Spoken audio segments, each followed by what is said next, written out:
पाठ्य पुस्तक काव्य मंजरी के लेसन फर्स्ट का कबीरदास द्वारा रचित साखी नामक कविता को पढ़ाने जा रही हूँ। पीछे लागा जाई था लोक वेद के साथ, आगे थे सतगुरु मिल्या दीपक दिया हाथ।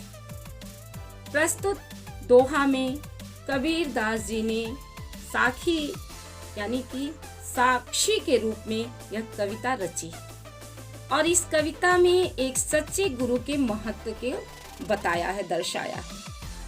कबीरदास जी कहते हैं कि मैं लोक वेद के पीछे, संसार के परंपराओं में मैं बंधा पीछे पीछे चला जा रहा था। माया, मोह, यही सब हमारे जीवन के आधार बन गए थे, परंतु आगे मुझे मेरे गुरु खड़े मिले, जिन्होंने ज्ञान रूपी दीपक मेरे हाथ में दिया और मेरे नेत्र खुल गए।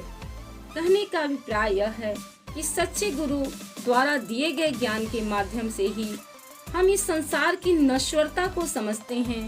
गुरु ही हमें ज्ञान प्रदान करता है और उस ज्ञान के द्वारा ही हमारे नेत्र खुलते हैं और इस संसार को हम झूठ मानते हैं और यह जानते हैं कि केवल उसी परमात्मा का नाम है, सत्य है एवं उसके नाम स्मरण से ही सबको मोक्ष की प्राप्ति हो सकती है। कवि का कहने का मतलब है कि गुरु ही सर्वोपरि है। कबीर बादल प्रेम का हम पर बरस्या आई, अंतर भीगी आत्मा हरि भई बनराई। प्रस्तुत पंक्तियों में कबीरदास जी ने प्रेम भावना का चित्रण किया है कि गुरु कृपा से ही हमें प्रेम प्राप्त होता है और प्रेम से संसार सुख में समझ में आता है। कबीरदास जी कहते हैं कि गुरु की कृपा से ही हम प्रेम रूपी बादल, हमारे जीवन में प्रेम रूपी बादल बरसना शुरू हो गया और उस बरसात से हमारा पूरा शरीर ही सराबोर हो गया। कहने का भाव यह है कि गुरु के दिए ज्ञान से ही हमारे हृदय में प्रेम का भाव उत्पन्न होता है तथा उस प्रेम के भाव से ही मेरी आत्मा अंदर तक भीग गई और वह आत्मा परमात्मा जैसी बन गई है।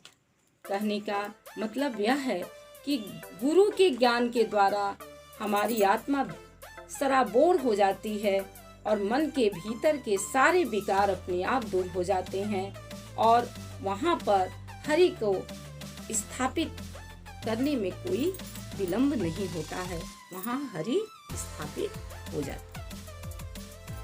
बांसुरी सुख ना रेड़ी सुख, ना सुख सुपिने माही, कबीर बिछोड़िया राम सो, ना सुख धूप न छाही।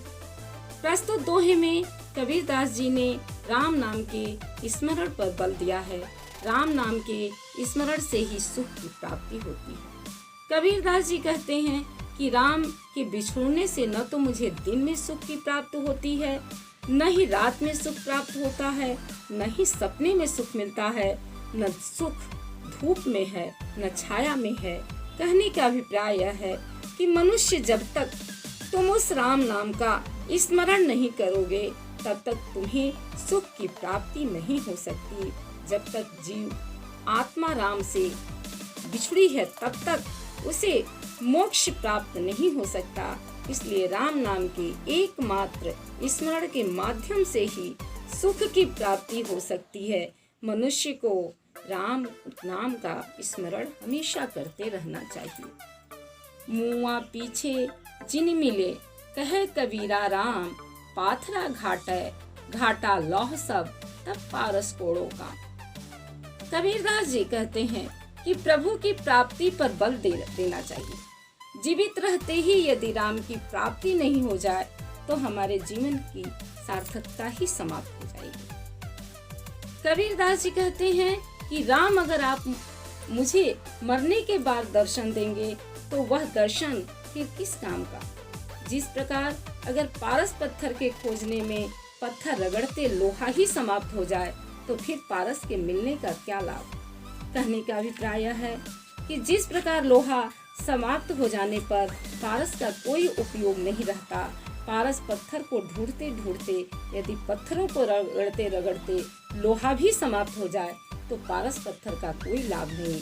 उसी प्रकार प्रभु के दर्शनों का लाभ भी तभी है यदि जीवित रहते हमें हमारे प्रभु का दर्शन हो जाए। मृत्यु के पश्चात प्रभु के दर्शन करने से क्या लाभ होगा।